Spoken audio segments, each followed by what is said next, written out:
Hey, what's up, everybody? I just wanted to please ask everybody sign up to my Patreon, patreon.com, MikeGrib8, just like my Twitter at. It really helps support the podcast, and yeah, I'm really need the help from you guys. I really appreciate everybody who has signed up so far. So thank you so much. So we can keep doing this work on improving scouting and just learning and spreading knowledge about basketball scouting. Really appreciate all the listeners, and if you can't, it's understandable. But if you could, please help me out on Patreon, patreon.com at MikeGrib8. Thank you so much.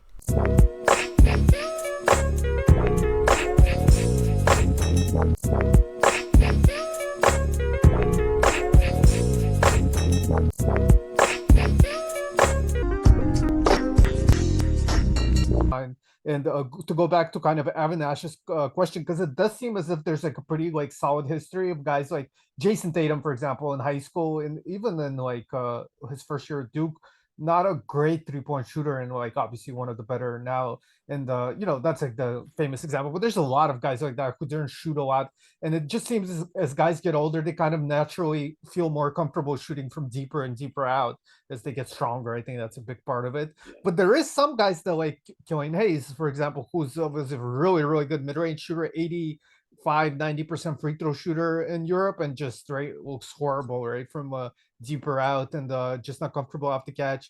And there's a few other like Jaden Springer is a guy who has a pretty good mid-range game so far. At least It's hasn't. really bad off the catch. I Yeah, saw I has not. saw him I saw him in person because he plays for the Blue Coats, which are Six. like pretty close to Oh, us. right. Yeah, And so I yeah, went and saw him in person, and like he's really good off the dribble, but like off yeah. the catch, it's just not there. Yeah, Is that a mechanical issue or what is that? I mean it's a little of both. I think like it's mechanical and mental too, right? Because like if he knows, and Springer's whole game is like getting to like 15 feet and getting to pull up J's, right? So like if that's your game, it's hard to translate it to your game now being shooting off the catch and shooting off the dribble too. You know what I mean? Like that's kind of going back to like the very beginning of what I talked about. Like there's a mentality aspect, but I think it also is mechanical with him. I got to take a closer look at him next time I see him. But like What there was about one game where I Markel saw him. Fultz? Fultz Oh my is I feel god, like well, I dude! guess he's like a really like, Yeah, but we're gonna talk yeah. mental. Oh man, I with feel like the Markel, Sixers have like a history of this recently. Zaire yes. Smith is another guy kind of like that. Yeah. Well, Zaire, there was a whole other Yeah, Zaire's a thing little with different. him. Yeah, Yeah, I don't know, but like, here's my thing about this, and I love Philadelphia to death.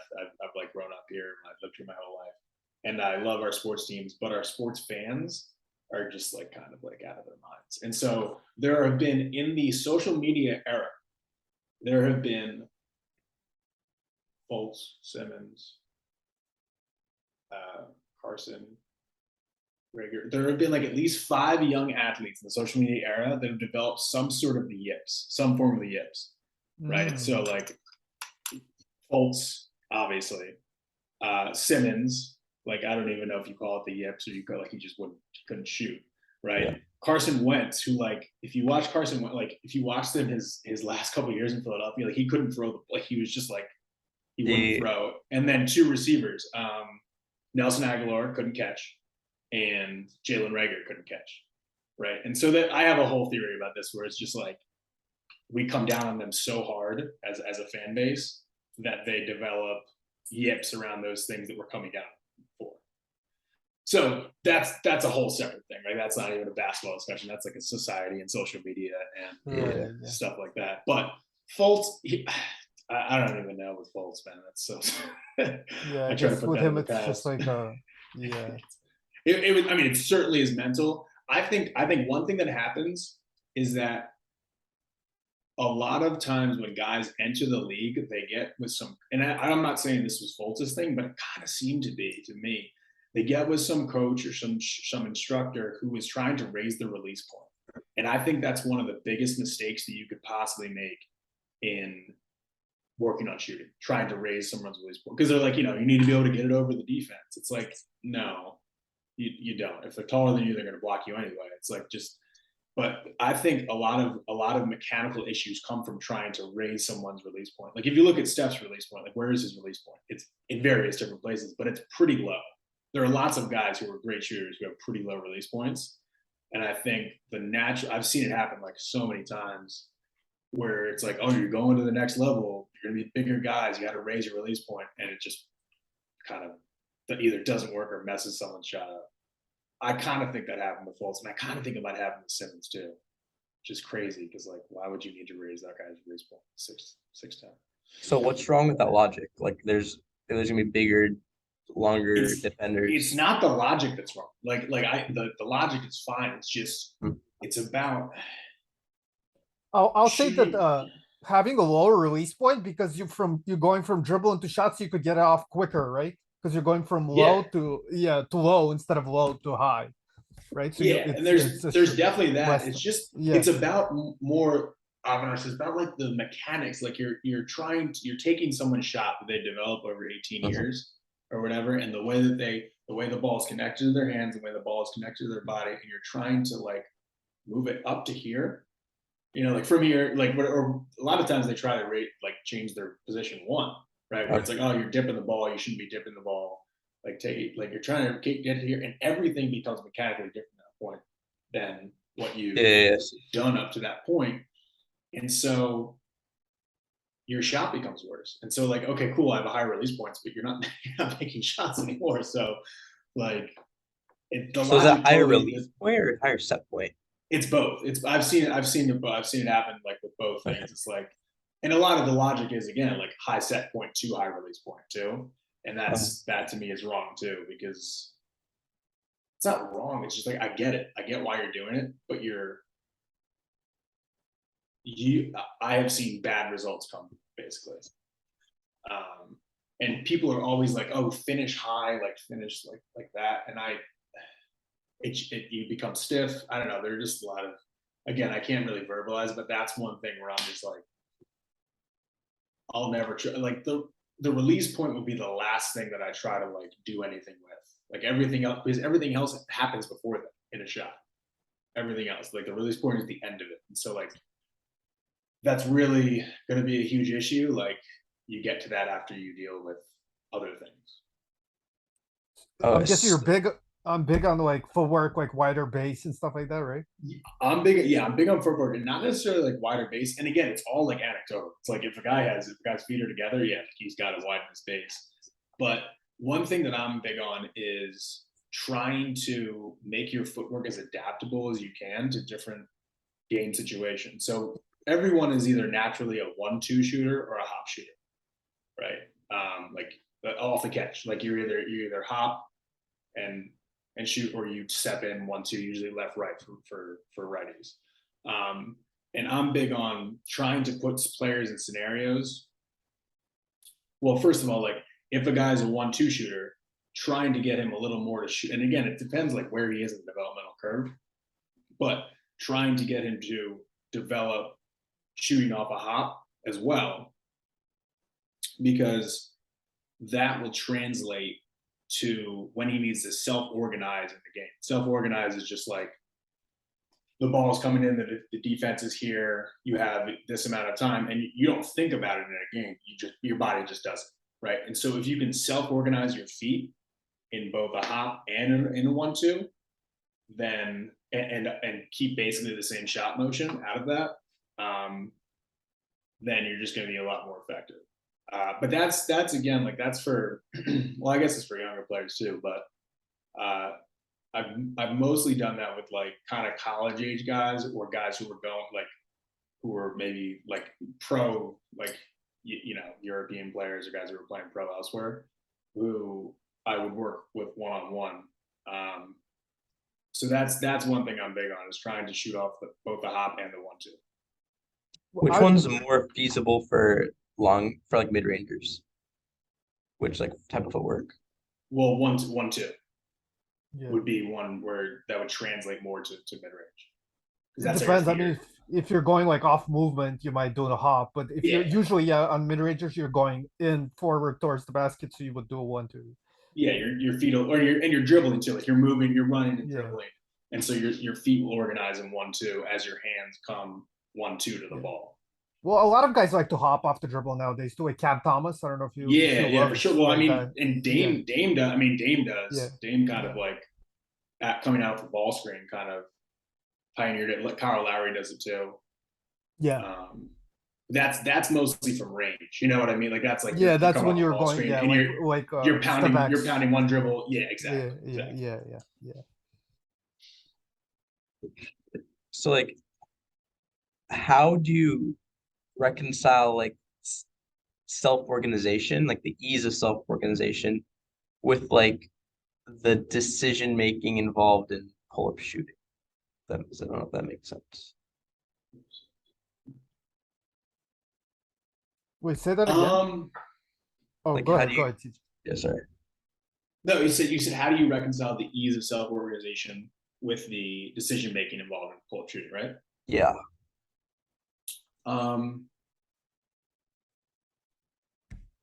so what I guess what I do, I mean, like just in a very practical sense, right? Is like I'll have guys do off the dribble shooting Okay. stuff where I'm messing with their footwork or I'm messing with their like not messing with them, but like I'm giving them challenges. It's like okay, you got to go between behind cross and do a shot, between behind cross and do a shot, and then from there I would add a cue, like just as a coach, right? A cue would be like okay, keep going between behind cross, and then I would either go like hands down, which means shoot, like pick it, like pound it, pop it, shoot it, or hands out, which means pass, right? And they would just keep doing that. Like that's how I do it as a coach to get them different repetitions of that skill, but without the repetitive aspect of just knowing you're going to shoot every time, which is called block shooting. Like block shooting or block training is knowing you're going to execute the skill on every rep, right?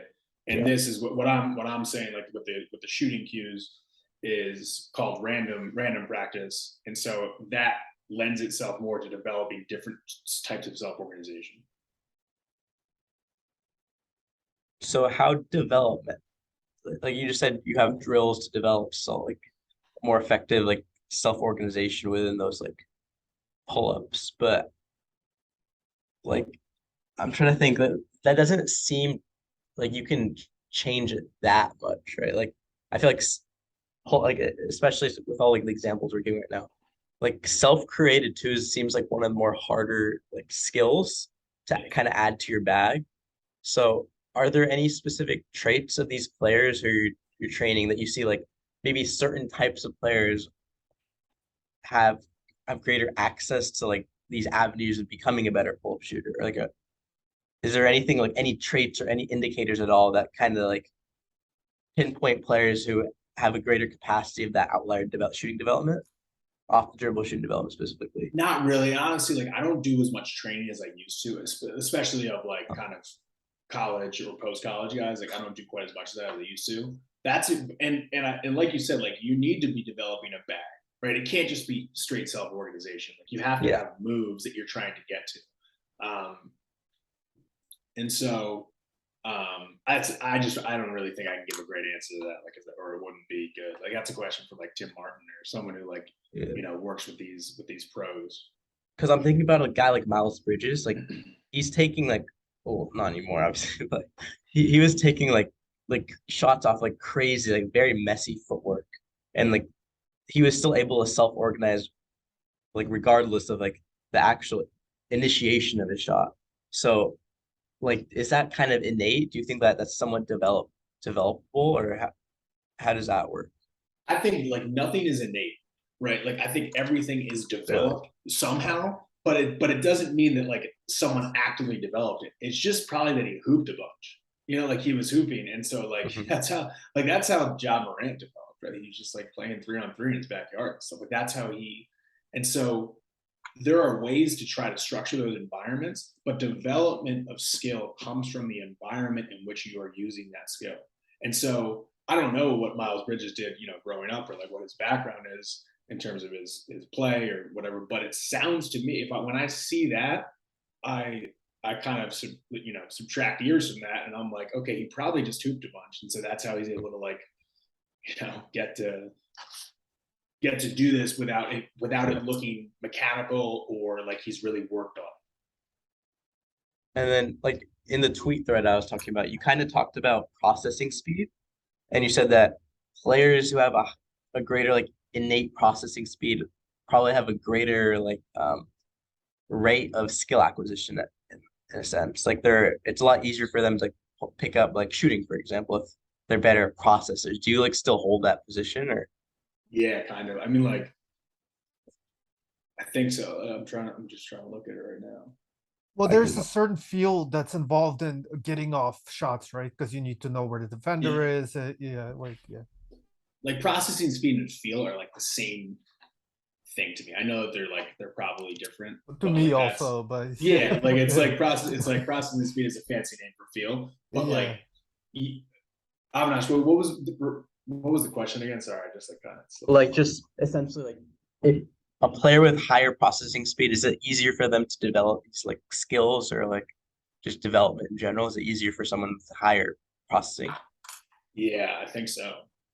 I mean, it's just because like not necessarily easier, but it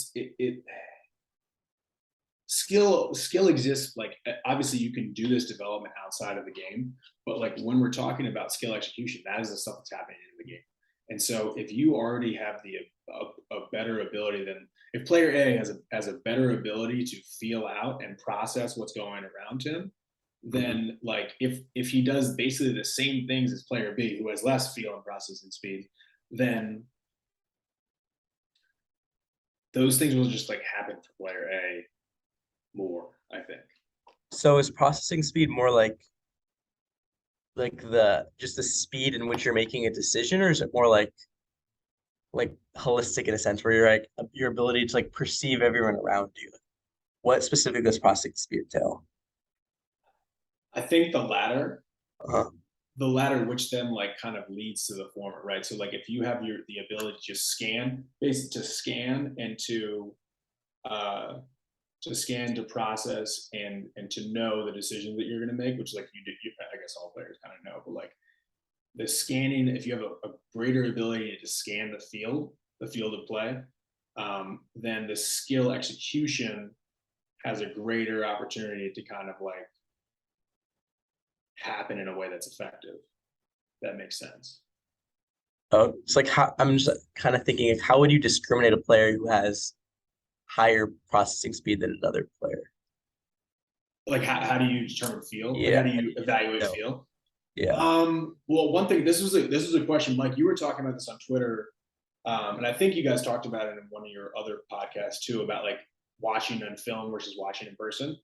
Mhm. And I think you can absolutely like I think like there's benefits and advantages to both. One of the things that I like to do though to kind of determine it, feel is it's so nebulous. But one of the things that I like to do in my evaluation, like to determine feel, is to sit on the baseline in games and watch players' eyes when they come down on offense, especially when they have the ball, Mhm. because like they're what you're processing with. Of course, like there are other senses that process the environment, but like your eyes are what processes the environment Yeah. that you're in. So that's one way in which I evaluate feel is by watching eyes. And I don't know where I was going with that, but that's like to answer your question, like how do you evaluate feel? It's like I look at their eyes, but it's also like when the decision becomes available, do they execute that decision quickly, or is it not as quick? I think Yeah. that's Yeah. Yeah. Mike. Do you have any That's like thoughts a on this?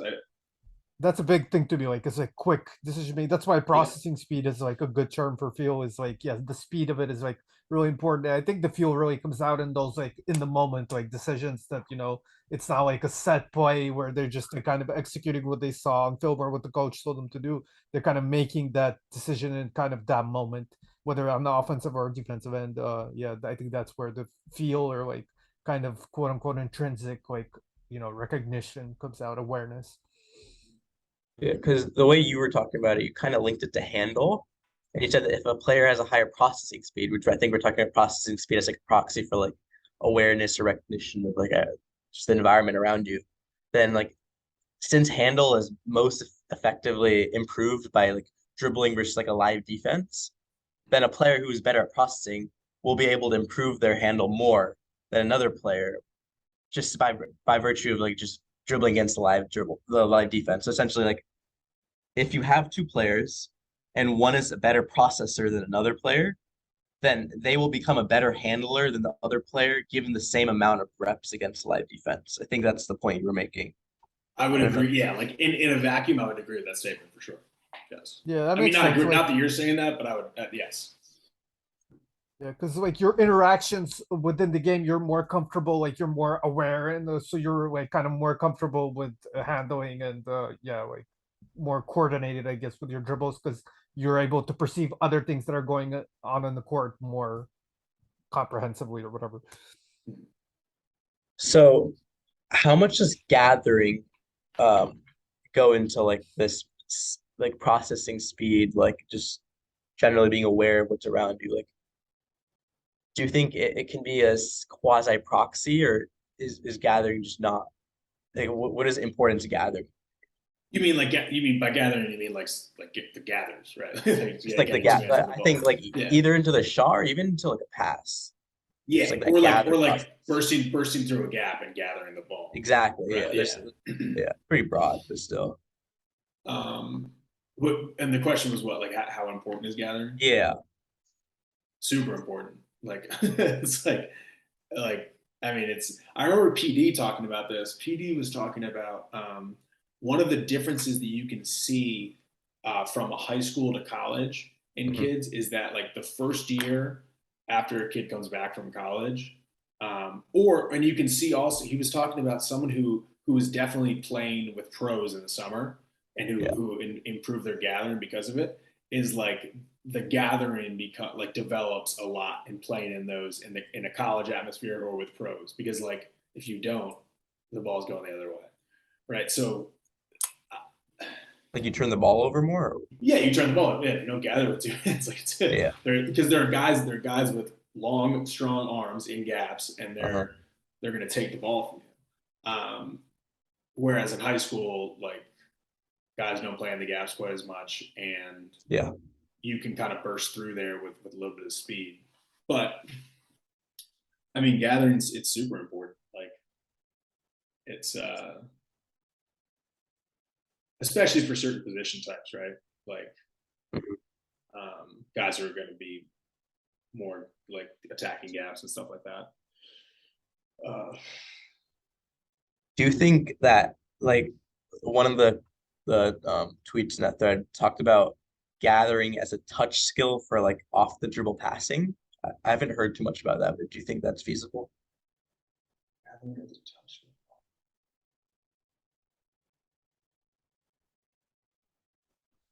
Yeah, I don't Well, know. I don't really know.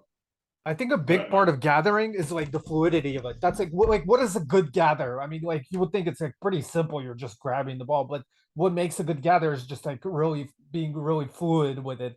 So that I think could kind of lead into passing or something like that, where you're able to do really fluidly and kind of it's hard to explain, but like basically with ideal body mechanics, which would make for more accurate and more like precisely timed passes or moves in general.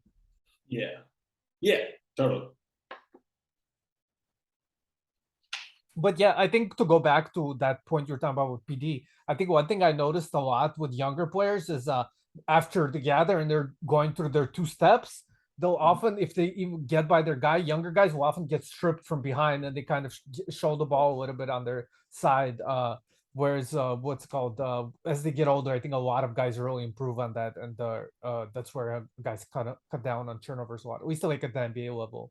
So you've seen like do they get stripped by the man who's on them or by someone who's coming like Yeah, your team usually the off man that's on them. It the could be guys somebody who else, on but yeah usually it's the man that's on them from behind. You know, when you get totally that yeah thing, and the guy kind of reaches around and strips the guy. another Yeah, yeah for sure. Oh you mean like when they're beat? Yeah totally for sure.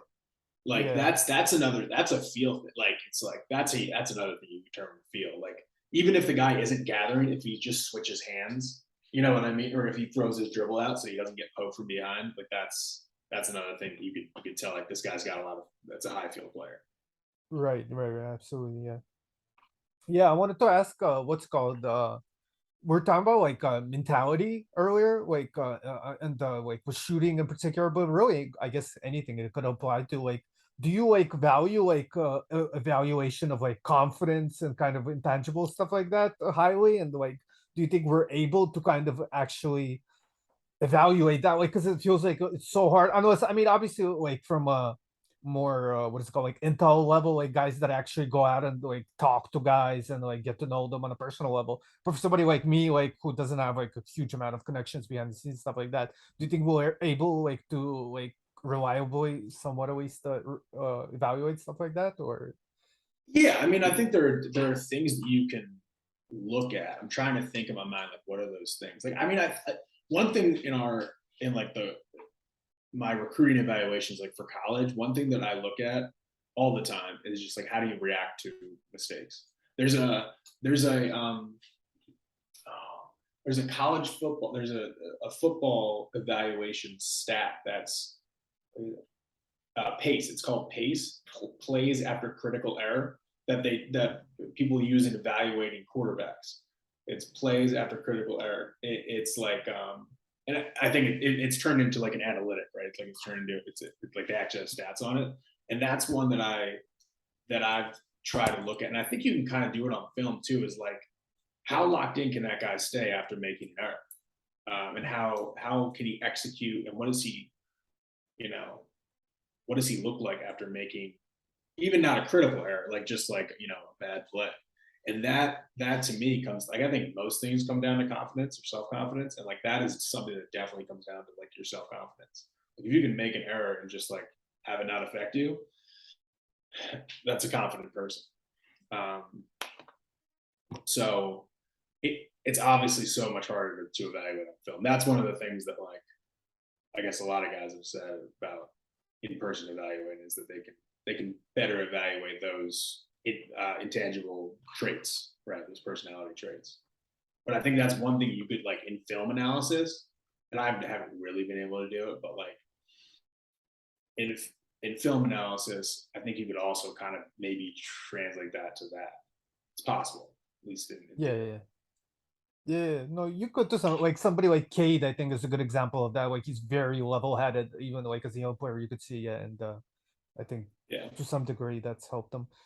One theory I've had as far as that recently is like so like we know like steals and blocks like analytically consider like somewhat high level like field plays, like as far as you need like certain level of awareness to get a good number of steals and like deflections and stuff like that. But not only do you need the awareness to actually recognize that play, you need some form of confidence and aggression to actually go for it, to actually Yeah. get the steal, right? Most steals, like you're kind of taking a risk to some degree. So I was thinking like to have that confidence and kind of belief to actually go for those plays and get a high number of them kind of translates to confidence on the other end as well. And that's why maybe like somebody like Tyrese Halliburton, for example, or like Alonzo Ball, their like shooting ability in the NBA and their confidence from behind the arc, you could kind of have anticipated that seeing their feel for the game at the like earlier stage of their career.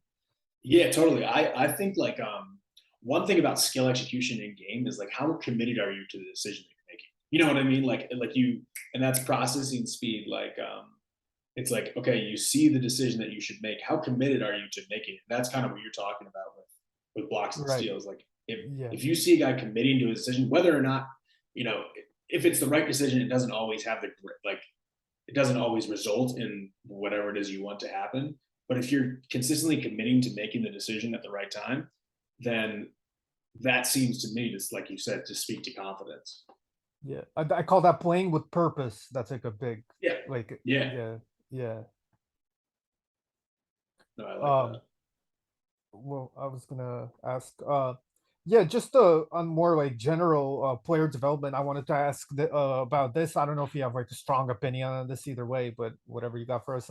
Yeah, just I call it the Blake Griffin problem. I remember this somebody brought this up to me a while back. I think my friend Francis. I don't know if you know Ben Trifty on Twitter. So I think he works Yeah, for the that Rocket. sounds Yeah, he's a really smart guy. Works for the Rockets now. But yeah, I remember, I don't forget who the prospect was that I was talking about, but I was saying like, oh, if he learns how to like if he improves his shooting, like he'll probably get better. And Francis was saying, I don't know if he was right about that particular prospect, but the point was really good about like how Blake Griffin, for example, improved a lot. And obviously now he's lost his athleticism. So a big reason why he's declining now is because he's older and he's not as the athlete he was. But even earlier in his career, when he was still a really high level athlete, it seemed as if as he improved the shooting and became more skilled perimeter player, his value to the Clippers kind of stagnated or even declined to some degree. And he mostly retained his athleticism at that point of his career. So yeah, it's interesting how like skill development and acquisition of skills doesn't necessarily always correlate with value. So yeah, do you have any thoughts on that? Do you think there's more to a value than just well, obviously there's more to value than just improving skill, but like how could we kind of close that gap, and like what are things that are maybe we're missing there? Yeah, I mean, I love that. I love this question because like it is something I thought about a lot. It's hypothetically, and when we think about player development, it's like, oh, you want to develop all of their skills in every area, right? Like that's a hypothetical way to think about it. But You're right. what I've found is like there's a paradox of what I just call it the paradox of versatility, right? Where it's sometimes the more versatile you become, you could become a on the whole, and I'm just going to talk offensively, right? Because that's just like offensively, the more versatile you become and you add these things to your bag and you can do this, you can do that. Sometimes that doesn't necessarily mean that you become a better player, having more options of things to do. I like I've been, I live in Philly, so like I've seen Embiid's whole kind of career arc up to this point, and he's the guy who like everyone says and continues to say like he could do anything. Like if he was just such a quick learner and like he has all of these different options and things in his bag to do. But in my opinion, like that doesn't really it hasn't necessarily made him, and he's 7'1", so it's like kind of crazy that he can do all these things, but it hasn't necessarily made him a better player because of it or a more valuable player offensively. I know he's like extremely valuable. I'm thinking like specifically of stuff that he developed a Euro step like somewhere, pretty early on in his development. He used it a lot on, especially on like on pick and pops, right? Where it would be he would have a shot from the top of the key or a long closeout from the top of the key, and then he would drive the closeout and go Euro. And it was kind of like an ooh and ah play. But I didn't found I like over time and him using that all the time, I didn't find it to be the most effective decision to make, right? Like I would have rather him just shot it or drive and like, spin move, power, like a power move rather than a finesse. So that's just the guy that I think about in terms of this paradox of versatility is like he's the guy who could be the most versatile player ever, right? But does that make Yeah, this is him more unnecessary. valuable? Not Exactly. yeah, Yeah. no. I think about it like a buffet. I forgot. I heard some comedian. I think maybe Sarah Silverman talk about like said that she has a joke about this where it's like the buffet analogy. Like you could have it all if you look at a buffet, right? But like Yeah. do you really want do you really want it all? Like, no, you want you want like a balanced, a well balanced meal. You don't want to just eat everything at the buffet. You're right. So yeah. Do you think this is like a big man problem specifically? I think it more applies to big men, probably just because, and especially guys like Embiid or Blake Griffin who are super athletes who could, Yeah. hypothetically they can do anything, and yet they hadn't developed those skills. Yeah. And then it's like, okay, well, what do we choose to develop? Uh, I don't think it. Yeah, I just think it happens to like fall upon big men more so probably because they're not as developed in those other like the dribbling, the shooting, the finesse moves or whatever. Like they haven't developed those throughout their youth career. Why do you think that's the case? Why is the developmental, is it just harder for people to develop shooting when they're taller? Or like I assume it's more like a more No, it's just a nuanced, usage. Yeah, no, it's just a usage thing. Like if you have the tallest kid on the floor, you're gonna put the best most of the time like there are people yelling like don't shoot like you're 6'8". go down low, you know. So and so it More just depends recently, about.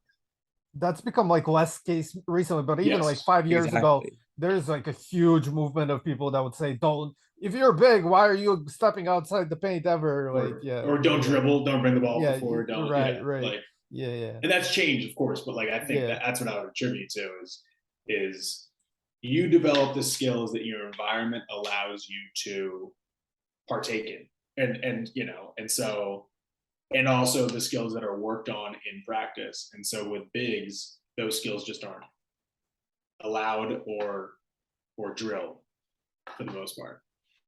So like yeah, my like the next question based off that, but it would be more like are should we stop giving these bigger players the benefit of the doubt as we keep moving forward now that they're not going to be theoretically restricted or like pigeonholed into these like five like playing the five even though you're 6'3"? Uh, should we not give them the benefit of the doubt? In what way? You mean like Like because right now we're like okay like the reason they're not developing the shot as much or like if we have a player who's like lagging behind more in terms of shooting we just say okay they're taller but they've been kind of pigeonholed into that five role. They've been pigeonholed more into like the post. So they yeah. haven't been really been able to get the opportunity to develop that shot. But now that we're moving forward, I think it's somewhat reasonable to expect in the future that like as we keep going forward, there's gonna be less of that pigeonholing into the post. Okay. So would we stop giving the benefit of the doubt to these players and have a higher expectation of like these centers of having a higher threshold of shooting? I think like we're a few years away from that, right? Like I think Yeah. like things trickle up or whatever. So like I think we're a few years away from not being able to give them the benefit of the doubt. But I think I can foresee like a decade from now when if you know there's a 6'10" guy who comes in the league and people are like, why can't he shoot? You know, like I do foresee that being a possibility, and people like holding that strongly against him. But I think this gets into something interesting though. With do you because you were saying earlier there's not really such a thing as intrinsic, like or like what is it called, natural talent, I guess. But just based on like population demographics, there's less guys that are 6'10" and up or whatever. So among 6'3" guys, you could get like the 90th percentile shooter among the 6'3" guys is going to be like a 45% 3-point shooter or whatever, 40% 3-point shooter Yeah, with the 85, 90. Whereas the 90th percentile shooter among 6'10" guys, just because there's less of them in the world, may be like a 35% 3-point right. shooter or something like that. Does that make sense? Would you Yeah, agree that with totally that? makes sense. I mean, I think one question to consider is how valuable is shooting in like evaluating and projecting and a 5 minute, like how valuable is it in that position? Mhm. Like it is, of course. There's value in being able to have the option. It's just like if you stack up all the things that are, and of course that person's value, like the value of their skills will change given if they get traded to a different team and like they have different players around them, right? But like Yeah. how valuable is that skill in big man is a question I think that's worth asking. Well, I think it's quite valuable, but yeah, I mean, Yeah, I guess I think it is too. Like because it's like it. I think it is too, but I don't know, I've changed a little bit on it because like I just want that guy to like screen and roll. Like I'd rather him have like roll, like feel the screen and roll and hit dudes. And you know, I think passing is like super valuable in a big, and yeah, absolutely. especially in like more modern offenses. Like I'd rather have a big who can pass than a big who can step out and shoot threes. Yeah, we Because talked about hypothetically, I have four other dudes who can step out and shoot threes on the right. floor. Yeah, but five is even better. But no, Yeah, five is better. I'm just saying if I had to choose, yeah, Yeah. no. But We talked with Evan just real quick that like I want a big man that could pass and a guard that could rebound. You know what I mean? Like that, or I like you love want the guards who can guys. rebound. Yeah, like you want the guys that could do things that are not generally associated with their kind of role or position. But yeah. wouldn't it isn't it still harder for a big man to develop shooting than someone smaller? Maybe just like in terms of free throws, for example, right? Like I don't know exactly how to phrase it, but maybe it's something about their wingspan. There's like their line of sight is closer to the rim. Do you think there's something in that? Yeah, I do. I do think it's hard. I think something about the largeness of their of their hands or whatever it is like that it makes it harder to develop. It doesn't mean it's not possible. Of course, we've seen so many examples of it, I guess, of guys who developed a little bit of a shot in the league who were big men, but I do think it's probably harder. So Like it's look, beyond just the simple development, right? Like there's physical factors that preclude them from actually being able to develop shooting to the same extent as some of smaller size. I think so. Yes. I think it just comes down to demographics. Because like if you look at 6'3" guys, maybe 0.1% of people in the world that are 6'3" play in the NBA or whatever.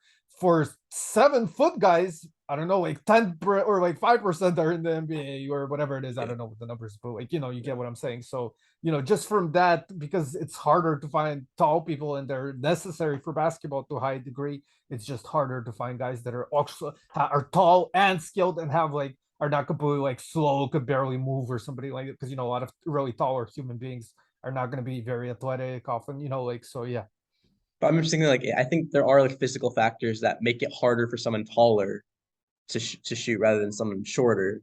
Maybe because like, we did talk about like, the whole wingspan thing, right? Like if a player has like a longer wingspan, it just really affects their ability to like transfer the energy, just to go to the gather, the set point, just because they have longer arms, or whatever. So I think there are other factors that do prevent someone taller from shooting. So I think going back to the whole benefit of the doubt thing, I think that regardless of like the fact that players are going to have the opportunity to shoot more, I think that you still give the benefit of the doubt to the guy who's taller. I think that like the shooting curve is the shooting developmental curve is a little longer for these guys. So you have to give them more patience. And if you see like two players of similar ability, I think you almost always have to go with the guy who's like a little bigger, just because you would assume they're a little behind that curve, if that makes sense. Yeah, no, I think I agree with you. I don't know if I answered that the right like that way the first time or I didn't really know what you're saying, but I agree. Yes, you have to give them the benefit of the doubt. I think, but I also agree. Like again, the physical factors, having larger hand like and feet too. Like these dudes have like size 22 feet. Like you got to get on balance with those things, and that's hard to do. It's hard to like just in terms of Yeah. shooting. That's harder to do for a 7 foot 300-pound guy with size 22s than it is for a 6'3", athlete with normal size feet. Do you think like shoe size has effect on like how important is shoe size essentially? Because one, I'm not even. I don't even want to make it like seem like I'm just like they have big feet. Like because I don't think I haven't really thought about that. like one random thing that I just stumbled upon a couple weeks ago is that Paul George, like not only does he have incredibly small hands, but he's like a size 11, like shoe size. Like he's very small hands, very small feet, and he's also one of the most like interesting outlier development stories because his like the level of deception, just his handle in general, just massively improved. Pull up shooting greatly improved, and he's almost like if you look at him in Fresno State versus now, it's like a completely different player. So I'm wondering how much of those like seemingly like I don't know like the smallness, like all these like small aspects of him, like how does that physically translate to like the skill aspect of it? Do you think there's any I, correlation whatsoever? yeah, I do. I think if you're 6'7" and have size 17 feet, which like there are guys like that, Yeah. versus being 6'7" and having size 11 feet, like on a very basic level, those size 17s are heavier and harder to move, Yeah. right? Like they're just like they're heavier and they're harder to move, and so you won't run as fast, you won't move as like adeptly. I can think of guys that I've coached in college who can guard really well on the perimeter. Mm-hmm. But they're bigs, and like our bigs are 6'6", 6'7", right? And versus guys who can't guard as much, and they have like bigger, slower feet. The guys who can't guard as well on the perimeter. Yeah, they call it heavy-footed, right? When they big Yeah, man heavy footed. mobility. Yeah, Yeah, yeah. yeah. But is heavy footed literally like, oh, you have bigger feet, or is heavy footed more like you don't have like the lower body like ability to just move fast? I mean, a lot of times it correlates with having bigger feet. Yeah. It's just. I mean, it's. Oh, you're right. It's the former, but I mean, it still plays into it. the size of the Yeah, feet still yeah. plays into it. Yeah. Interesting. This is kind of like another like a not really related to what we're talking about, but we had Reggie on the show a couple weeks ago, and he kind of talked about the distinction between the ability to have a handle versus the ability to handle. And that's also like that's pretty prevalent in like the training where you can have a handle and just like dribble in space. Like I don't know if you know who Gio Wise is, but like he's like this guy on TikTok. He just like dribbles in place like really fast Oh, and just okay, steps yeah, back yeah. and takes a three. It's like he has a handle, but or he has a handle, but he cannot But he handle. can't handle the ball. Yeah. Exactly. So like handling it. So I think having a handle versus the ability to handle is like the distinction is like decision making in a sense, where like you can utilize your handle in actually like responding to like the defense and making complex decisions. So is that a distinction that you see in like your coaching, and how do you address that in terms of training? Yeah, definitely it's a distinction I see. Like there are plenty of guys who can do all these dribbling drills and Yeah. then they get in the game and it just doesn't work. It's not they can't bring the ball to the floor. They're not dynamic with the ball. And so I see that all the time. Like that's something I see. And how do you work on it is I think like you mentioned earlier, I think a lot of handle development, like you have to do it against live defense. But if you don't have that option, you have to work your handle on the outside of your abilities to keep the ball. Right. So like a lot of handling stuff that I see, like Mm-hmm. to work on handle is a lot of it is like inside the body. Right. Inside the body, and it's like and maybe not even dribbling it that hard, but when you get into a game, like the ball is oftentimes handled very far outside your body, and you're with your body in different kind of positions as you're handling Yeah. it. And on the move too, like you're handling on the move. Like no one is standing in. I mean, you could hypothetically stand in Yeah. one place Yeah. and just dribble, do do a bunch of. But and so I think the first thing is like handling against live defense or semi-live defense, and the second thing is handling like if that's not there, if you're just working on your handle, it's handling the ball outside of your body and not having like 100% success rate in handling, because if you have 100% success rate in doing whatever it is you're trying to do, then that means you're not developing that skill. Yeah. Right? You need failure in order to be in an optimal zone of development. And so a lot of the handling stuff that I do, I got from a guy named Chris Oliver, who's a Canadian coach. He's kind of like Mm-hmm. at least in my eyes, like he's like the godfather of the game's approach to coaching.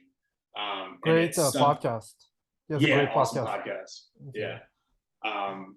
And it's a lot of like stuff that's really challenging the player to handle it outside of their bodies in ways that don't really look game-like sometimes, Mm-hmm. but will have that. Again, it comes back to self-organization. That player then in the game hypothetically will be able to self-organize to adapt to the environment or whatever they're presented with by the environment. So it looks like you're trying to manipulate your dribble radius, right? Like if you have a longer dribble radius, it would make more sense that you'd be more successful at these drills in a sense, right?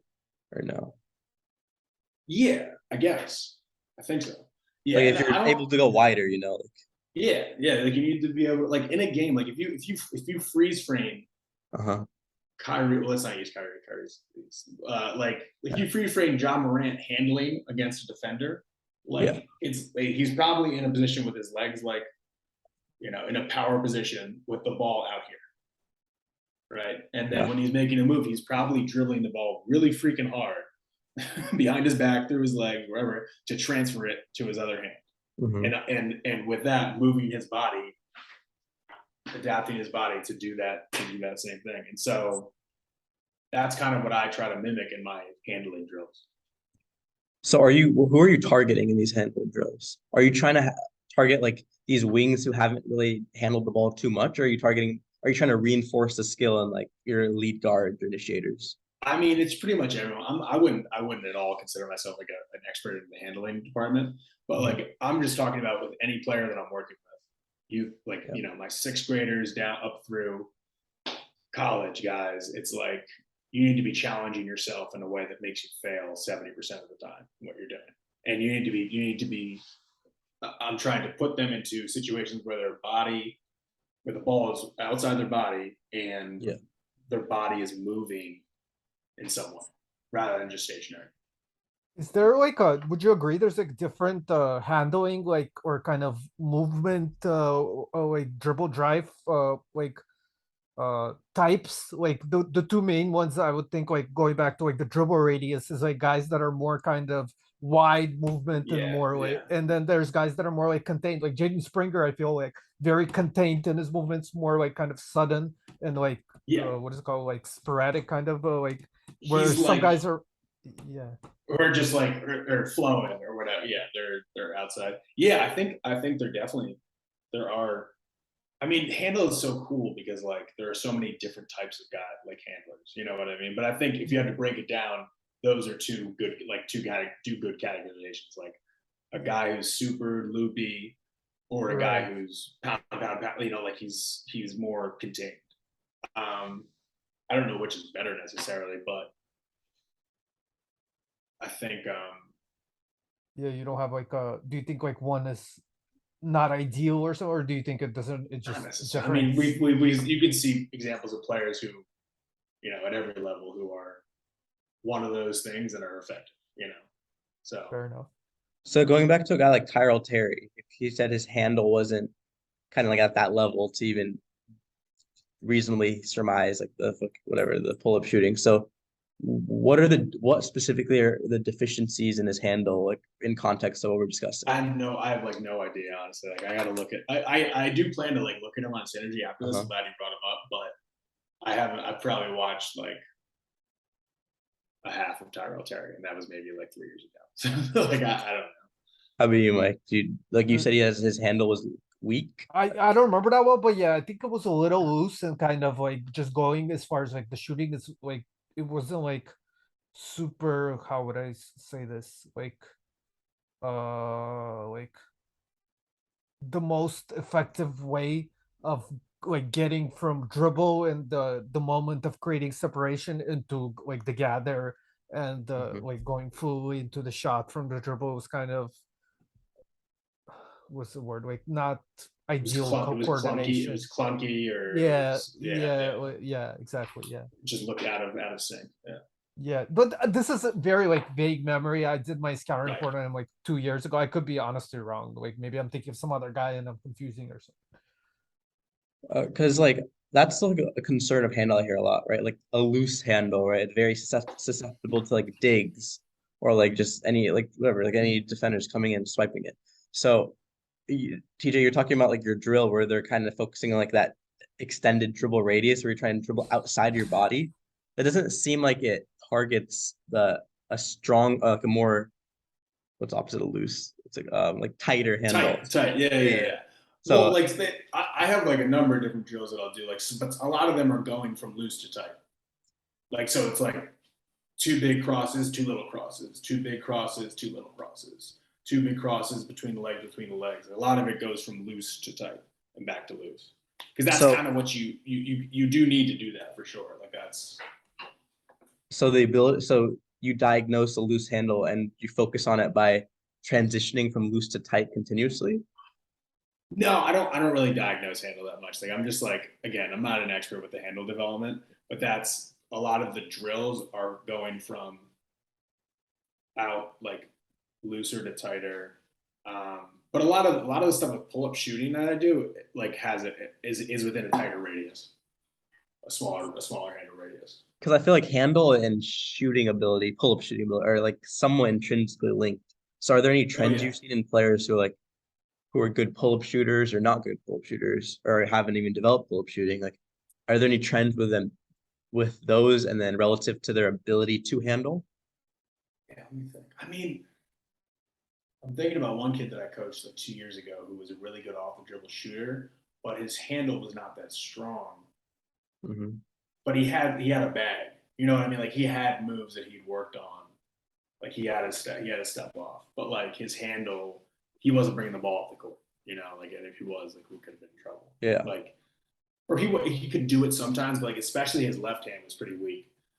But he had a bag, so and he was a really good off the dribble shooter. Um, so yeah, I don't know. Kind of sounds like Tyrell Terry a little bit. Yeah.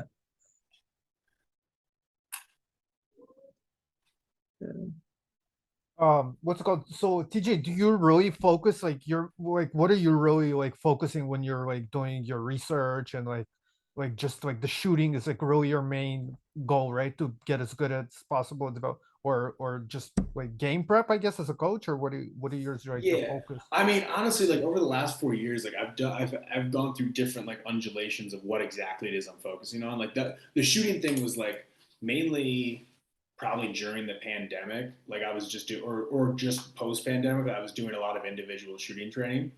And actually even before that, really. So um now I don't honestly, like that's a great question. It's like I don't really know. Like I coach in a bunch of different environments. Um, like over the summer, I coach at a bunch of camps, and I coach like 17 UAU over the summer, like that. You know, kids who are going to senior year of high school. And right now, I'm coaching sixth graders in addition to coaching college. So it's just like I'm kind of like all over the place with my coaching, and then doing some individual training too. So right now, like I don't actually have like a main focus, but I don't know. I don't know. I may have gone off track there, but does that kind of answer the question? Yeah, do you draw up like a lot of plays and stuff like that? Do you do a lot of that? I actually don't like. That's when when I first started coaching, like when I like what 13 years ago, and this is like in my I wouldn't even this is when I was like kind of just figuring out what I wanted to do. That's when I drew up a ton of plays. Like I had a huge playbook. Like I thought it was all about X's and O's. Like the whole, I basically like approached it like a football coach. You know, like it was like I had all of these different plays, and over time, and I think a lot of coaches, basketball coaches, go on the same trajectory. They go from very specific X and O to like conceptual understanding. Even And me, so like now, when I was like 15, I first started learning about this stuff. I was like trying to learn every playbook and stuff, and but yeah, then I realized that it's not doesn't really work like that. Yeah, right? So yeah, it doesn't yeah, because it's like oh yeah, then the game starts. But like yeah, yeah, so yeah. so like right now, I would say that's one thing that I tried to focus on this summer was becoming. So I was really good at that. You know what I mean? Like when I wasn't really coaching that, I wasn't necessarily good at it, but I had a bunch of plays, you know, in my mind. I could draw them up right away. And then I went completely away from that when I like got into player development. I was like, that stuff doesn't matter. It's just player development that matters. And now I'm kind of an extremist. So like I kind of go like that. So but now I've come back to like I need to be a better offensive coach. And so like I have been doing more. That was one of my goals this summer was like to just be better in game at making adaptations to what we were doing offensively from an X and O's perspective. You know what I mean? So So what is the next extreme? Where are you going to swing to next? That's what my question is kind of like. What is the I future don't of know. coaching in general? And like, because like, do you feel like it's kind of been exhausted as far as X's and O's? Do you think we're kind of done with creating like new systems, or do you think there's something in the future that maybe we're I think there's always going to be something in the future, but I think it's more towards that. Like coaches are now moving away from like play. It's like you know you got to teach them how to play, not what the play is. I think generally in the coaching community, like it's moving away from that. But I think there will still be systems and adaptations in the future that happen, but it'll be more like systems. You know what I mean? It won't be like the magical play. Like that doesn't exist. well, right? Yeah, of course. Yeah, yeah, or the magical like playbook or whatever. It's going to be like a system. I think so. Yeah, the future of coaching. I mean, like for me, one thing that I'm really interested in right now is well, here's the future of player development. In my opinion, I'm Okay, taking that's this good. Yeah. from Rob Fodor is cognition and movement. So I think those are the two things. Cognition meaning like the processing speed stuff that we were talking about earlier, but also just like developing player confidence and also just understanding, of course, of their environment and just getting them to have greater feel and quicker processing speed and make quicker and more committed decisions. Like How do you that's develop that? I don't What's it know. like? It's Well, it's so like there are so many different. ways to approach it, and it depends, of course, like on what exactly the thing is we're trying to develop. Like if it's feel, I think like you got to play, like you have to play. But there are other interesting, like, I don't know. One thing that I think, I don't know anything about VR, but I'm kind of intrigued by like the possibility that that could be something that is used. I don't even know however many years down the line by NBA teams specifically to like develop player feel. Because in order to develop feel, you need to be in the environment that you're playing, right? It doesn't necessarily need to be 5-on-5, but like it at least needs to be 3-on-3. And What about watching film? Are you a big yeah, proponent of that? I think watching film is like a big thing too. But like you got to be in the moment doing it to develop it for like the myelin and the brain to connect. And that's the other thing that I think is one thing that I've been really interested in recently. And I think the coaching community is becoming more interested in this, is like brain chemistry and like what the various like dopamine and testosterone, like what the various things are that are going on in players' heads, and try to understand those, or in any of our heads, of course, but like specifically thinking about players, Right. trying to understand those chemical reactions and when they're going on, what it all means. I'm at a very, very novice level of understanding any of that, but I think that's one thing that I'm interested in. Yeah, I think every NBA team should definitely have like psychologists on staff, and probably even several, and like do like evaluations on players and try to figure out tests, like just like spoken, like through speaking. Because yeah, people put so much value on intel, but I don't know if like basketball people are the specialists for that. Would it be somebody like in the psychology like field that would probably do better with stuff like that?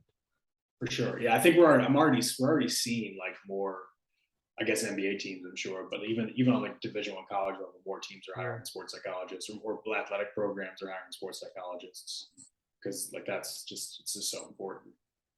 yeah, absolutely.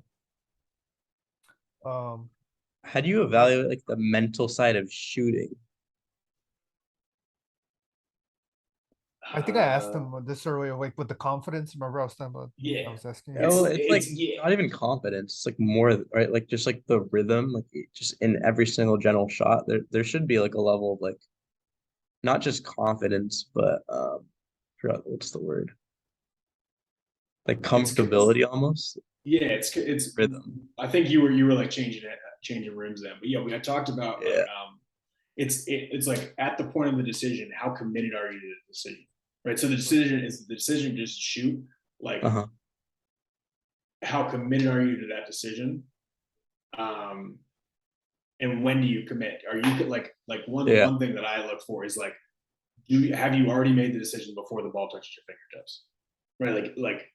Because that has to do with, first of all, it has to do with like scanning, right? Like you're scanning the environment, you know that you will have the time and the space, and you'll be in rhythm to shoot before the ball touches your fingertips.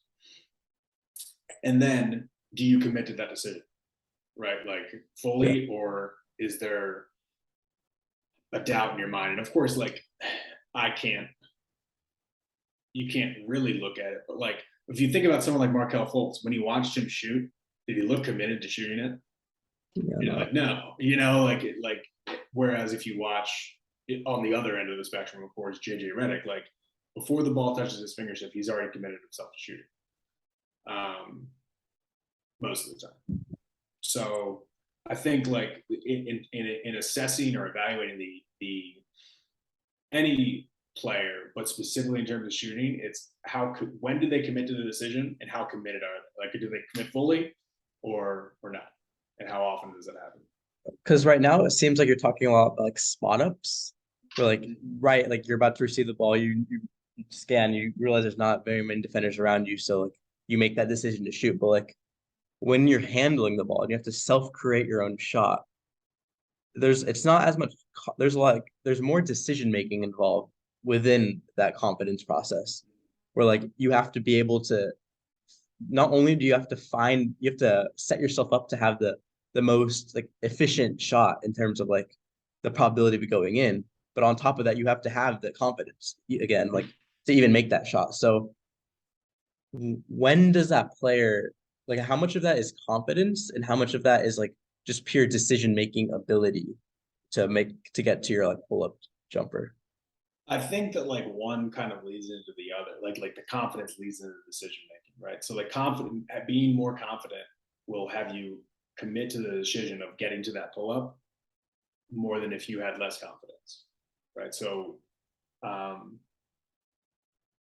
if you have the self confidence to commit to the decision, and like when you get to it, like you're there and it's not even a thought anymore, Mhm. then that's what that is. You know, like I think it's like confidence comes before kind of like a lot of things for me. I don't know. That's just Because I like think a big yeah, real so quick, I think a big part of that is like guys that are like pre-planned moves, like guys that are very like mechanic and kind of have, you could see like like they trained scripted, this move yeah, out, and whereas other guys are more like in the moment and they're like reacting to the defense and reacting. trying to get to their spots. Yeah, like I think there's like an important distinction to look for in that type of thing. yeah. Actually, this is like leads to another question because in that thread, I think like you said Jabari, or you're talking about Jabari Parker, and you're like, oh, like you can tell like a lot of it reeks of like this like training setting, like Drew Hanlon-esque. And then like Drew Hanlon responded to you like right after. Like that's pretty funny. But like Yeah, yeah. so And I didn't mean to. I didn't Beef. mean to. I honestly like. I didn't really mean to. no, I know you probably wasn't like that disrespectful to him. I was just trying to be descriptive in like what I was talking No, yeah, about. You know, like the isolated training environment. All right. That was funny. You know, a funny story about that. I just remember this very vividly. Is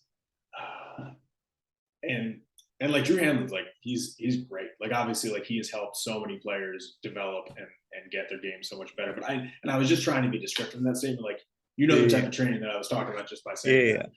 But this was like June of the pandemic, right? This is like June Uh-huh. 2020, and I went out with one of my friends.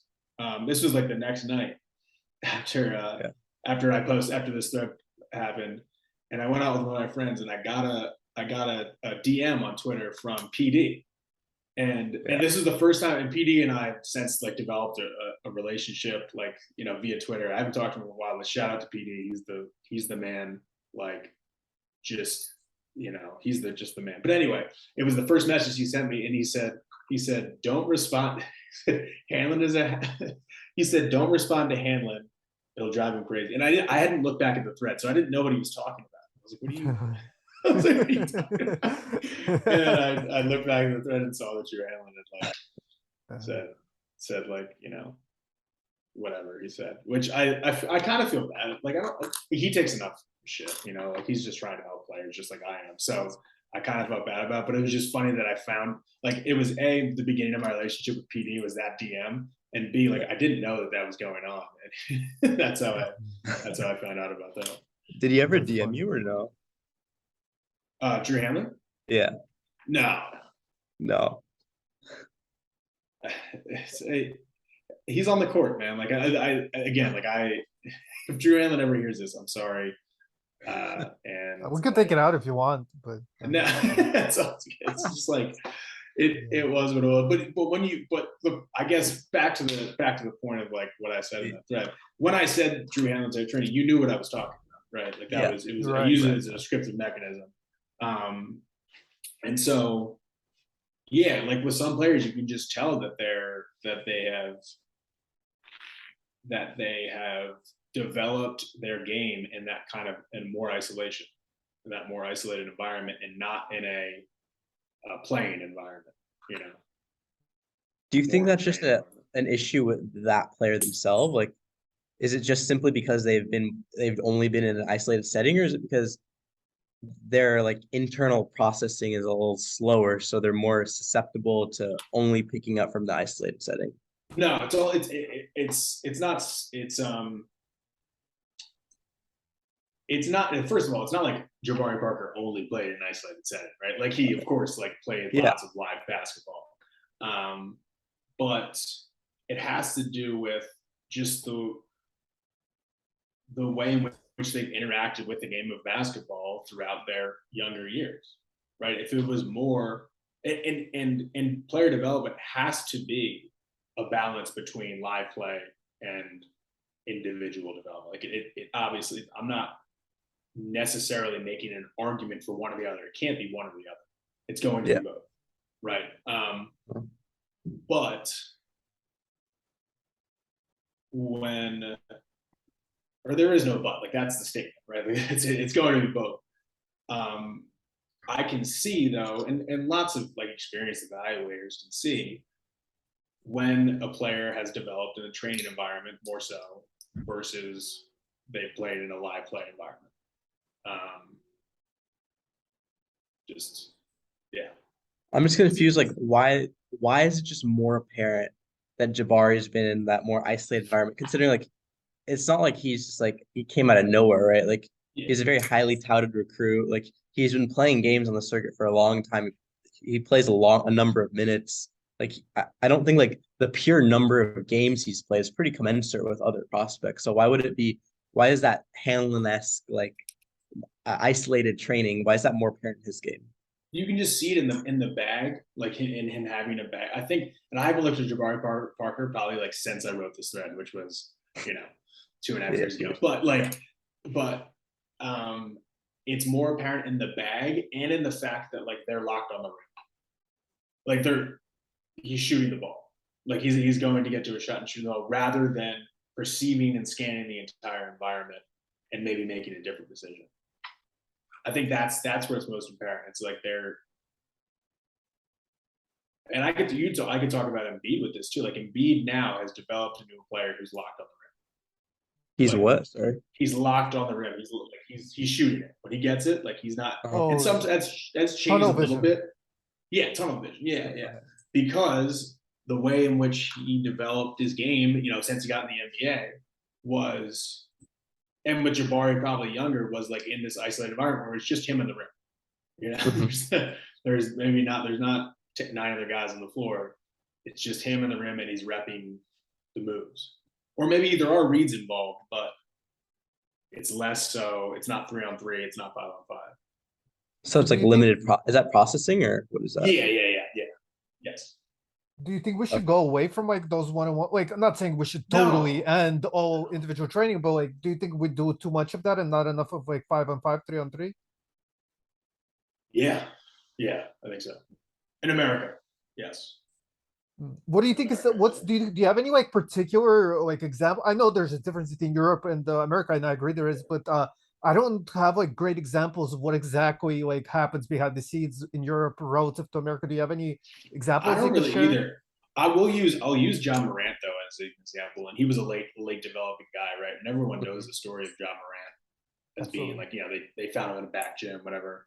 Like, but John Morant, when you just reading kind of like his history, when he grew up, he would just play a lot of pickup basketball. Like he had friends in the neighborhood, and they would come to he had a court in his backyard, and they would come to his backyard, and they would be playing a lot of pickup basketball, 3-on-3, 5-on-5, and then through high school, and like and obviously John Morant there are videos of him online doing individual training with his dad in the backyard too. So like obviously he did individual training as well, but like he hooped a lot. You can just see it. You can see it in his game. Right? He's a hooper. Like also a great athlete, of course. But like he developed that athleticism from something. When he got to high school, this is one of my favorite things about John Morant. I think his sophomore year made varsity. Like he was going to be a swing player, and he was like, no, I just want to play JV because I just want to play. Like I want the ball in my hands, and like that will lead to my development. That was probably a lot of his dad too, who like knew what he was doing.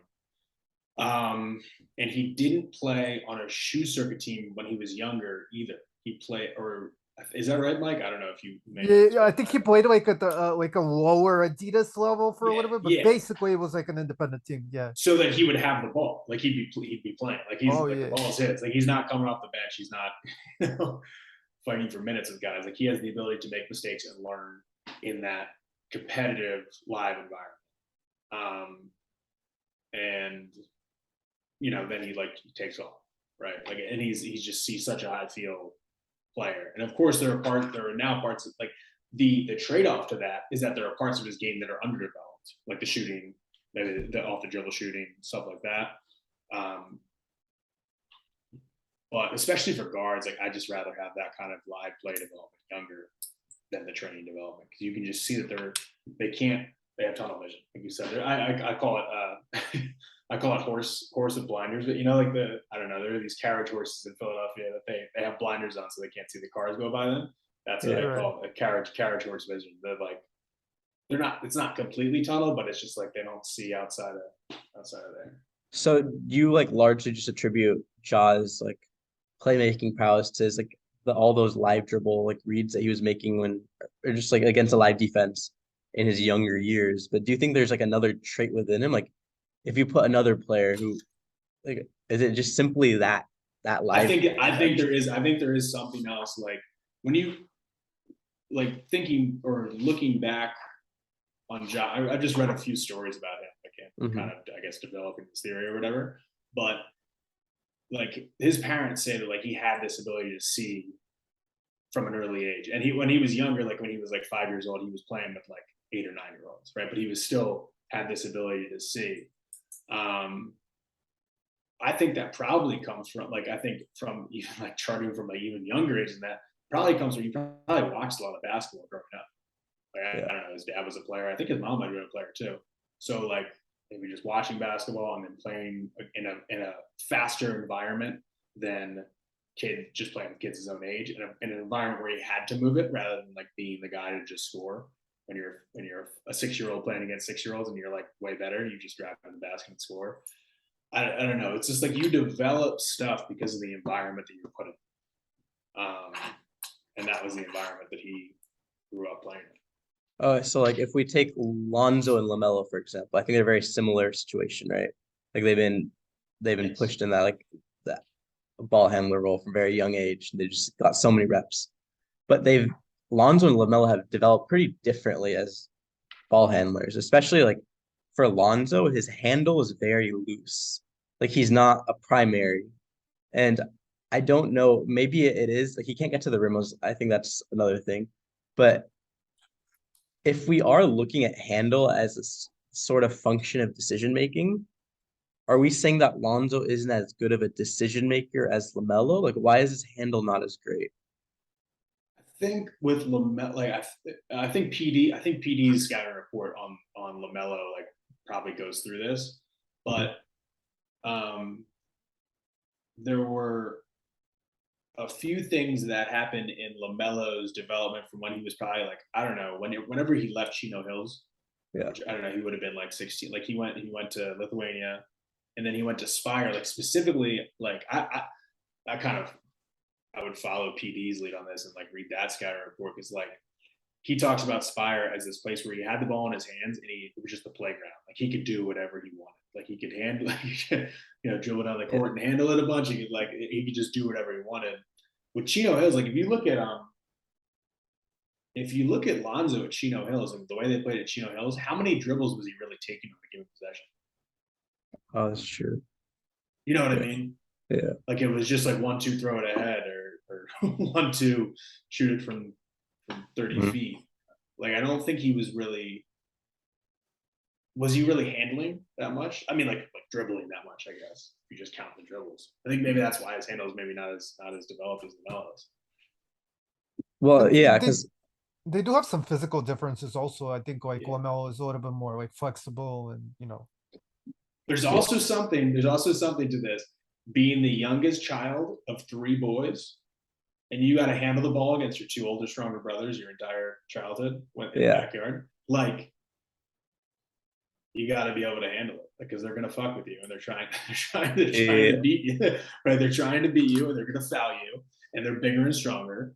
And there's something to that. Youngest kids in a family, especially the youngest of, well, not even especially the youngest of boys, but the youngest child in a family of more than one sibling, like three plus, is always an interesting developmental case to me. Like I'm like when I find out when we're recruiting a kid and I find out he's the youngest child, or maybe we're thinking about recruiting him, and I'm like, okay, that's a good thing. Like I don't know. There's just something to it. Because you also watch your older siblings play a lot. So is that in regards to handle specifically? Like what other aspects of development I think just like mentally, that's one thing. Like they're very steady in some ways. So like even for shooting, you think that like being the youngest child would affect your shooting development? Not necessarily. No. I'm just thinking out loud here about the handling thing. Like why? Because that's an interesting question. Like why Yeah. is Lamelo's handles like better developed than Lonzo's? I think one of the things is, like I said, like at Chino Hills, I don't think he was really taking that many dribbles, Lonzo.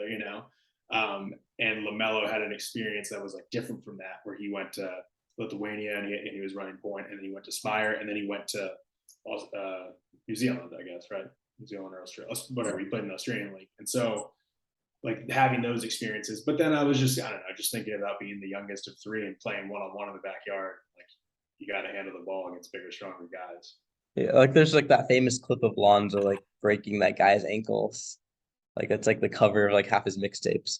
But even like if not comparing Alonzo to Lamelo, just comparing Alonzo like to your typical handler in the NBA, like he had so many reps growing up, and he's considered a good decision maker. So I'm just a little confused on why his handle's so loose in the NBA. Do you have any ideas? I guess he just hasn't dribbled it that much. Do you think it's solely just you haven't had enough opportunities, or there's like other aspects of his game, maybe physicality wise, or just like other traits that may preclude him from developing a tighter handle? I don't know. Mike, do you have any thoughts on that? Sorry, who are you talking about? Lonzo. Lonzo. Oh, Wait, why is Lonzo, this? yeah, well, yeah, like I said, yeah, he has like higher hips. I mean, I guess Lamelo does too, but I think Lonzo is not as flexible and kind of like Lonzo has, I mean, Lamelo has kind of like longer strides. I think more comfort on kind of lunge and like turn moves and stuff. But yeah, I think just their handle itself, even outside of all the physical traits, I would say Lamelo's is really, really tight and very effective at like changing direction and stuff like that, just from the pure like dribble standpoint. So yeah, I don't know, it's interesting. I guess it could be like just it could be just like also like hand-eye coordination and stuff like that, like mental kind of I hate to use the word proprioception, because I think people started using that as like just Yeah. to fill in for like magic nowadays, like just anything you can't explain, it's proprioception. So but I think in Yeah. this case it could actually apply to some degree. Okay. So like if I'm trying to figure out like in from a scouting point of view, what players are more likely to make those handling improvements versus players who are not as likely, like I a think Lamelo versus Lamelo's though was very early on much better than Lonzo's early on. yeah. Like But even when you go back to like 10th grade, like seeing Lamelo, I think was ahead of Lonzo at the same stage. even like when the draft, right? Like if people thought Lonzo's handle was pretty loose, I don't think he wouldn't be considered a lead initiator prospect. He wouldn't go number two. So I think that I think that there was a kind of was a evaluation by the NBA at that time, because at the draft Twitter, if you go back to like podcasts on draft Twitter, people had him pegged pretty spot on, but people just thought that he would be effective anyway because of how smart he is, and like he's a pretty good vertical athlete. So like people just thought he'd be a really effective like secondary type of option, and he has been pretty effective. I mean, people maybe not number 2 pick level, but yeah, people maybe just thought he would figure it out in a way like kind of like a Scotty Barnes has, but obviously he's like different as a guard. But just as far as like having that feel and figuring out how to contribute despite not having the ability to self-create and not having like a high level handling ability. But I don't think people that thought he was going to be a great handler, I think, were misevaluating him at that time. so why would Scotty Barnes is that like a flexibility thing again? Like he can make long strides, he's like more flexible in spaces than Lonzo, or what was his thing? Well, Barnes isn't better than Alonso right now yet, but I would say he's in a better trajectory. I think there's various reasons he's taller. I think that's a big part of it. Again, like going back to size and like yeah, like some functional athleticism, some maybe ability to execute some like moves skill wise. But yeah, like maybe we could do it more in depth. I think like I pretty much have to go pretty soon here, and I don't want to keep TJ all day with us. Yeah. Yeah, I guess we could have class But like no, it's a good. I don't mean to like be dismissive of the Yeah, question. It's a it's all good. no. Yeah. It's good. It's a legitimate question. We should probably look into it at some point in the yeah. podcast. Yeah. One Hey, more question. Yeah. What do you? I have just one question for you guys, Oh, but give me yours first because mine is just a very like a listy okay. question. So like I think kind of like tying things up in terms of like shooting and handling, because there's like I feel like those are the two predominant themes in our discussion. Like in regards to outlier development for shooting, what are the traits that make a player more likely to exceed expectation for shooting? Like if you had two players, like how would it, like is there certain traits in one player that you'd be like, okay, this guy can develop shooting to a more effective extent to another player? I do. There's something about it's like touch. I guess you would call it touch indicators, Yeah, right? touch, Like essentially. Yeah.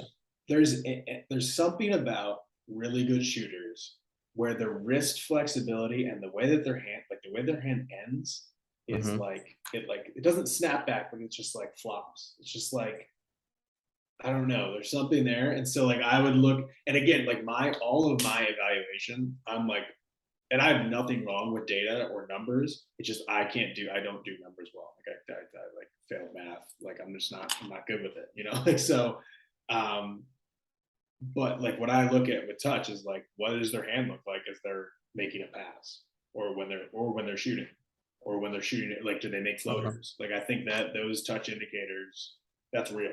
That's real in terms of like thinking about shooting development. So you're talking about like passing touch somewhat having a correlation? I like just like let's just talk floaters, right? Just like the way the ball comes off their Uh-huh. hand, it like when they're releasing it, whether it be a floater, a free throw, or a pass, and what their hand looks like afterwards. There's something to it where like if that guy has that thing that like that wrist flexibility or like the Yeah. finger like the hand flop at the end, if that guy has that, I would bet more on him. I would bet more on the player that has that to develop shooting if he hasn't yet. Okay. And then like you said that you think that the majority of like shooting development is developmental rather than innate.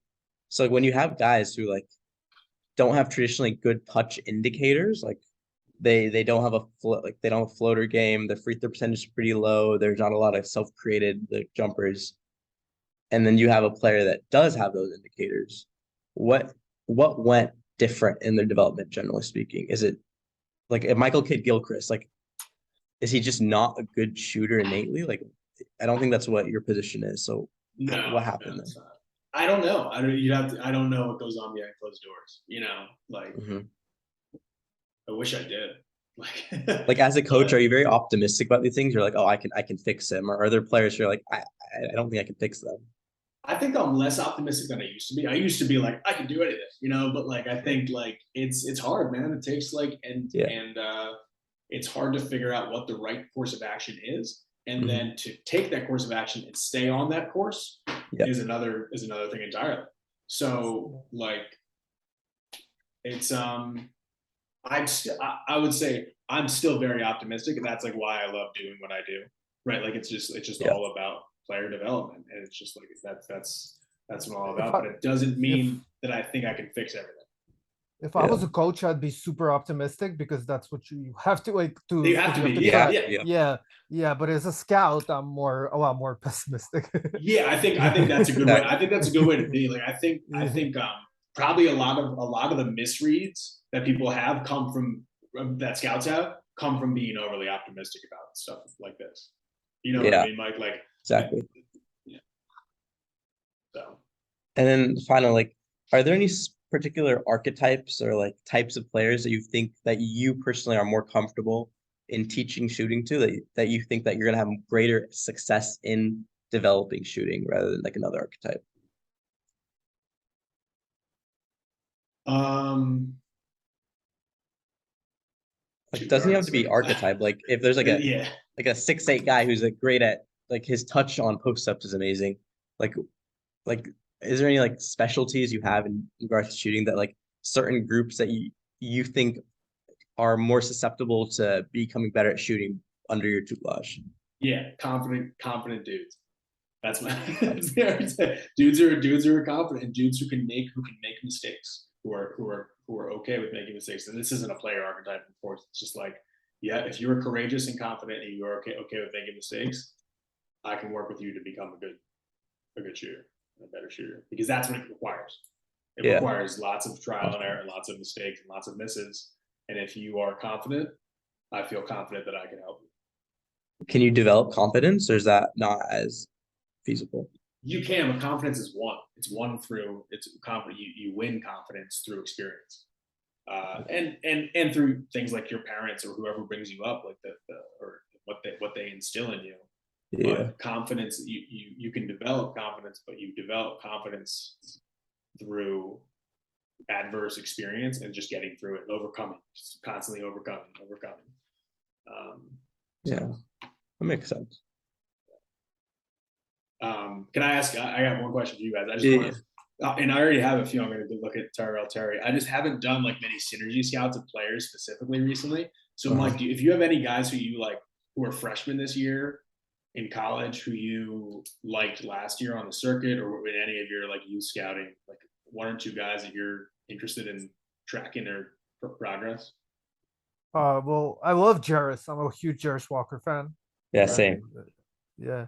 And then let me think. I mean, like Cam Whitmore is an obvious one that I think a lot of people are pretty high on. As far as I mean, there's obviously like Vic Van Binyama, Scoot Henderson, like the Thompson twins, Right. or but Yeah. yeah, like I guess I was yeah, thinking like, more guys like not like the Thompson twins or what about like William, Jed more Howard? I'm a big I fan of was Jed literally Howard. just about to say, yeah, Jet Howard is someone. Jed Howard. Yeah, Okay, very he's at interesting. Michigan. Yes. Yeah, Yeah. yeah, Yeah, okay. yeah. Jet and Johnson. Jerace. Yeah, Yeah, both I'd played say for like, IMG, so there you go. yeah, It would be easy to watch Oh, them. is it IMG? Yeah, both of them played Okay. IMG, so yeah. yeah. Where's Jarris Walker play? Houston. Houston. Yeah, And what about Houston's gonna be Whitmore? fun this year. I think they're the best team in the Houston. country. I love Houston. I love. Yeah, I mean, like for the past yeah. few years, they're just like they got dudes, just Yeah. dudes. Yeah. Samson is incredible. Such Yeah. an The incredible other guy player. in Houston is really interesting too. Who? Terrence, I don't remember his last name. Oh, But the other guy in Houston, yeah, Arsenio or something. yeah, Yeah, yeah, yeah, something like that. it's spelled He's with in. an X at the end. Yeah, I think yeah, he's yeah. from the Bayou. Yeah. Yeah, I haven't And watched then much of him, but his stats are crazy. who's Tam Whitmore plays for who? I'm Cam so Whitmore like plays out for of Nova, for for Villanova. Nova. Oh yes, Cam Whitmore. Oh yeah. Of course, yes. Yeah, Wait, is he hurt? Did he get hurt? yeah, he got hurt. Oh, he did. Okay. Yeah, he'll be out for a little bit, I think. Yeah. Like a thumb injury or something. Yeah, I think for me, I don't watch as much youth basketball, so it's like it's a lot more like returning players, but like the players who I'm most like Max Lewis is like he's pretty generic almost. Like everyone knows I feel like he's kind of destined for a breakout. But the two guys who are my personal favorites are Tucker DeVries. He's like a Grady Dick-esque player. He's a sophomore. His like Bart queries, his Bart stat or Bart profile is kind of crazy. Who does he play for? He plays for Drake. Drake. Okay. Yeah. And then the other one is Norchad Omier.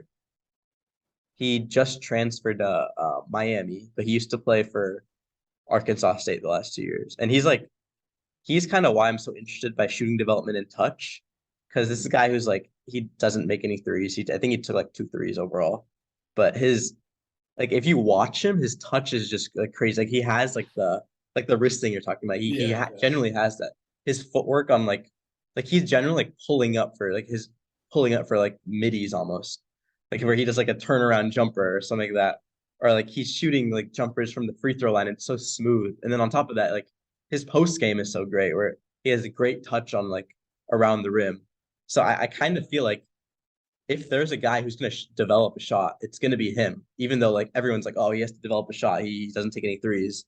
But I genuinely think that he's a guy who he will develop a shot. And I think he can be a very like prolific small ball 5 for Miami.